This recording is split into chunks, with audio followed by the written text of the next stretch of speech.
Kao što sam rekao u prvoj epizodi, nikad ne odustaj.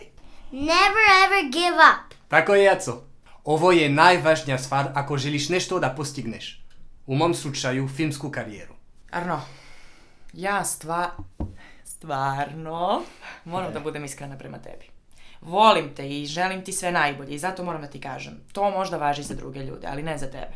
Znači ti jesi dobar čovek, ali ne možeš da uspeš. Moraš da odustaneš. Samo vi možete da znate šta je najbolje za vas. Samo vi. Dobro, ja ti kažem iz najbolje namere, ti kako hoćeš. Hvala. Ponekad može biti na 3 cm od svog cilja, od svoje želje. Samo 3, a da to ti ne znaš. Ok, ponekad možeš biti na 5 miliona kilometara, ali... O tome ti pričam. 5 miliona kilometara, to si ti. Kako da nikada ne odustaneš? Istrajnost i vera. Istrajnost i vera. Tako je, Jaco. Uzet ću moj Oskar u Srbiji, ali kako, ne znam još.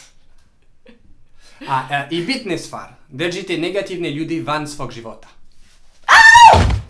I vaša život bit će bolji. Ne odustajem. Arno, znaš šta? Razmislila sam malo, bio si u pravu. Bila sam negativna od početka, nisam te podržavala, evo sad hoću da ti pomognem i da ti podržim. Besplatno? Besplatno, naravno.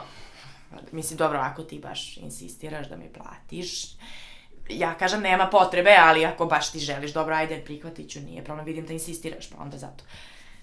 Hvala. Ima na čemu. Pa nema je negativna reč, moramo da budemo pozitivni, razumiješ, ima na čemu.